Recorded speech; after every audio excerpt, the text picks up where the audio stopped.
Okay, so we're going to talk about mindfulness. Does anybody here meditate? Wonderful. Okay, and some people meditate and don't even realize they do it. So a lot of, and it's not an Eastern thing only. I just went to San Diego at Balboa, and there's a Navy commander, Lieutenant Colonel equivalent. He has the a mindfulness-based program for chronic pain, but they're using it for the clinic. And I'm like, you need to come see our Move to Health. But anyway, it was very good, Commander Milligan. He did a really nice job and went through all different types of things to do. But the mindfulness is a form of meditation. And it's really, it's not the easiest thing to do, but when you do it, you really harness the power of the mind. And so that's the thing I always like, because for chronic pain patients, it really helps you kind of manage whatever it is they're. But we found that is so effective in many different parts of our life. The part for the Army is the ability to focus, right? So for soldiers, when they're deploying, the thing that we need them to do is to be able to focus their attention on what they're doing right now and to be able to complete the mission without too many other things intruding. How do we get them to do that? Well, in order for them to be mindful at the moment, you got to train them. It doesn't occur overnight. It's like a muscle. So anyway, I'm kind of running too far ahead. So mindfulness, it's almost a buzzword now. I don't like when it gets to be buzzword type thing, but it just means that it's more in our consciousness than before. And it's one of the what we call complementary activities that really helps health. Oh, I'm going fast. Oh my God. There we go. And so Jon Kabat-Zinn, he's kind of the guru for mindfulness in America. In fact, he helped to create something called mindful MBSR, mindful-based stress reduction. Right. It's really a good approach. They use it for PTSD. But the thing about mindfulness, always hard, is the paying attention on purpose, being present in the moment, and to be non-judgmental. It's so hard for us not to be judgmental of ourselves. I was doing a mindfulness exercise at one of our leader training conference, and the first thing a few people said was, "Did I do it right?" No judgment. It's not a right or a wrong. But that was the first question. Did I do it right? And so it's to be able to non-judgmentally look at yourself and what you're doing and noticing it. And it can be a challenge because our minds are busy. It's full of stuff in there all the time. Have you ever just tried to sit and just watch things go? And all of a sudden you're thinking about something you hadn't really planned to think about. And so to try to sit quietly, to focus on a thing, whether it's a stone, a rock, blueberries, whatever, you'd be surprised the thing that comes in your mind. And so when I was at Commander Milligan's course, he was like, okay, let's focus on, I think he gave us raisins. And before I know, I'm like, I got to finish this thing. There's an exam due, and I can't get connection. And I was like, this is so hard, And there are other things, like they have these little exercises that can help you practice for they're really short, like 5 seconds. But are they hard? Because it's like, how can I see a flower in your mind's eye? It is really hard. It's like almost like look at the flower and then practice throughout the day recreating the flower in your mind for like a 5-second break. But they take practice. So anyway, so it's a really it really gives a sense of peace and relaxation, but it helps you to be effective. You think of any kind of performance curve, right? When you're in the green, it's like in the middle. You have the I think you call it Yerkes-Dodd curve, right? I always said Dodd-Yerkes, it's the other way around. And the green is the middle where the high points are. How do you get into that performance zone, the optimal performance zone? Well, you got to practice to get there. Some people get there, they don't know how they get there. And that's the hard part. And so that's one of the benefits of mindfulness, is to be in that zone, whether it's with your family, if you're working. I met some, I don't know what coding is, but at the Navy Operational Research Lab, they have this one young lady, and she gets into the zone with coding. I'm like, you love it? She goes, no, I don't like coding. It's just that I get into the zone when I have to solve a problem with coding. I'm like, oh, okay, interesting. So it's a way of her focusing her attention. Okay, so, and this is our normal way of being. There is a lot of crap going through our minds all the time. And so to try to do this, you really need to practice. And it can be anything that you focus on. Some people are visual, some people are oral, or they olfactory. It depends on what you want. So, so these are some images that people use, or even activities. Mindfulness doesn't mean that you have to sit, okay? Because some people just can't sit that long. And you don't even need to spend a lot of time. Mindfulness just means your ability to focus something or to attend to a thing. So you can mindfully walk. You can mindfully eat. You can mindfully just be. And one of the things I try, like with my daughter, you know, you said your family let you ignore them, is to be mindful at dinner. Like, okay, put away, I fail. She gives me an F. You checked your BlackBerry while you're at the table, no phones. And so to trust to be present with her when she's either, you know, playing her violin or at sport or swim or whatever, just to be present. And it's a challenge sometimes. So it takes practice.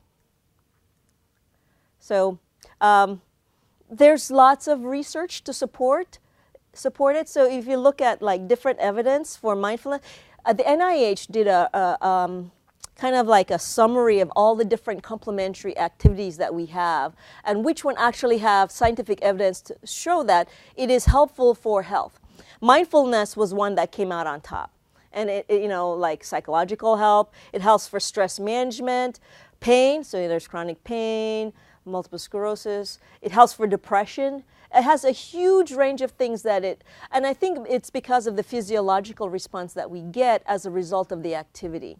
We have a research in Hawaii where they teach them some mindful activities prior to deployment.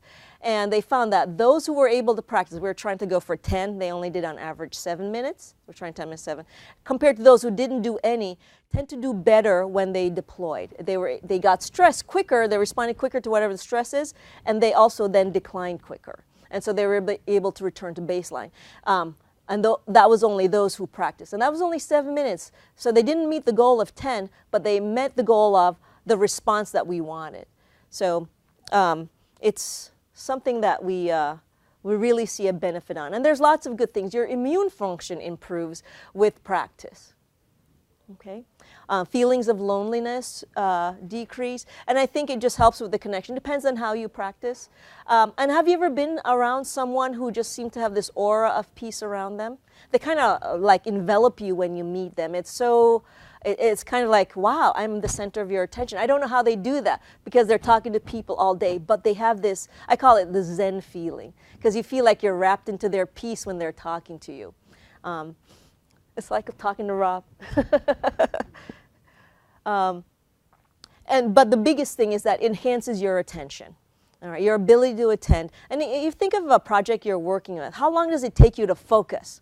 What goes on before you can get into it? Like 6-minute phone calls and checking. It has to be close to the, right, the ability to focus, right. No, seriously, that's how do you get to focus? That's probably why we procrastinate, right? The stress and pressure of the time.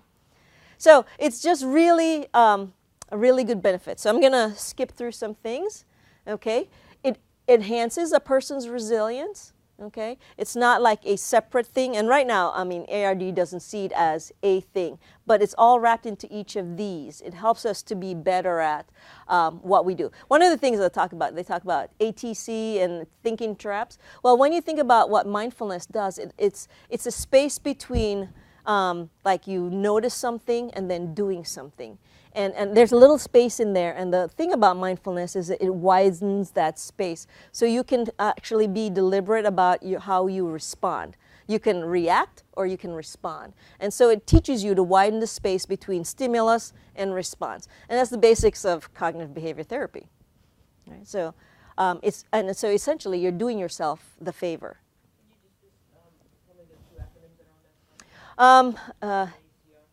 ATC. No, I can't really tell you what. Do you know what it means? Yeah, it's like the ABCs of cognitive behavior therapy. You have a stimulus, and then there's a thought, and then there's a response. Because sometimes you say ABCs. I was just with Commander Milligan. He does something else, and it's like this typical of psychology. You debate like which acronym you use, but it's essentially the same thing. It's right here. Hunt the good stuff. Acceptance, and I think it's acceptance. Oh, thank you. I don't remember. I'm thinking of ACT. Acceptance commitment therapy, ACR. Okay. Any other questions on these? So these are all part of the positive psychology work that was done out of is it University of Pennsylvania with Martin Seligman. Okay.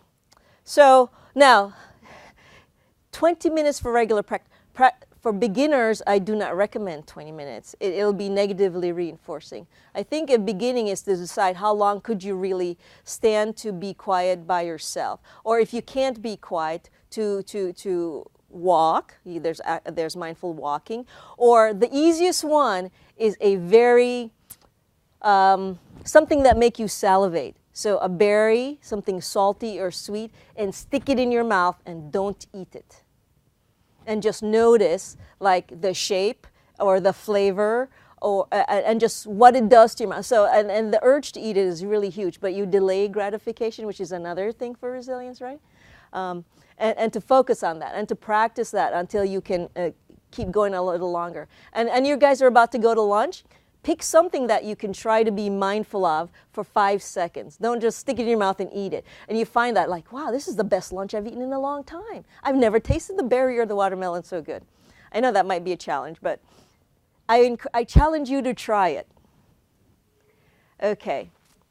Now, all of us are busy, so like some folks exercise in the morning. I try to lay in bed a little bit before I get up, and usually besides the cat, like, moving him over, it's kind of like, okay, this is my day. It's like the most peaceful moments before I get up, before somebody wants something from me. And so I think about, what am I going to, and so that's my mindful moment. It's probably the only time of day where I might just be. So you can pick, when do you want to do it? Do you do it in the morning? You can do it in the shower, which is really nice. You can do, like I said, walking, smells. And basically, when you do your mindfulness practice, think of all your senses. You smell, what you see, what you taste, what you hear. And that just, anything that incorporates all the senses is probably more rewarding and probably reinforcing for you to continue. But the big thing is not to let them distract you from it. It's just notice that they're there and then come back to whatever you're focusing on. All right. So we talked about the space between stimulus and response, okay? And that's where we choose to decide how we're gonna respond to something. And then they find that when you practice meditation, you have structural changes in your brain. And the response is just really, it's on the side of your brain, that's the left side actually, where you have positivity. It's almost looking at rewards, all the nice bennies from doing something nice to yourself or for yourself is in that side of the brain. So for physicians or any providers, how do you take care of yourself? Have any of you ever experienced compassion fatigue? Well, you've been given so much care, the care you give is just, it's terrible. I mean, when I deployed at 8 months, it's like, okay, you're my 600 person who has to go home to their wife. You kind of lose compassion for the individual, even though, yes, it's a 600 person, but his situation is still unique, kind of. How do you let this person feel like you care about them? And so that's what we're trying to avoid is burnout.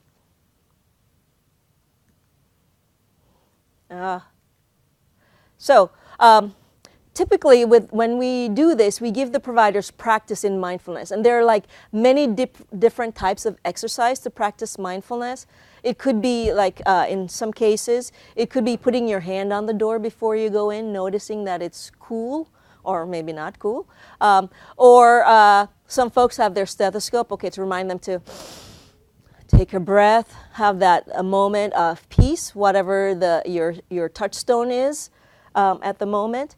And what we find is when you are present for your patient, the encounter is so much better. And we did a practical exercise where you listen to the individual for a while, and you thought like, oh my God, how long was that? Oh, it was just 5-10 minutes. It didn't take as long as it would seem when you focus just on the patient and what they want. And just let them talk. Tell me why you're here today. It seemed like it would take forever, but it doesn't.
brother and now in film school.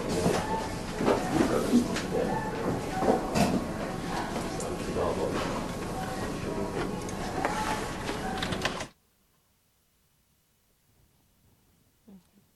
There are lots of little ways that you can find a moment in your day, or actually several times across the day, to just kind of take a breath. I did a keto. One of the things they would say is just shrug it off. Whatever it is, shrug it off. It was one of the keto thing before you started your stance and to do your chi breathing.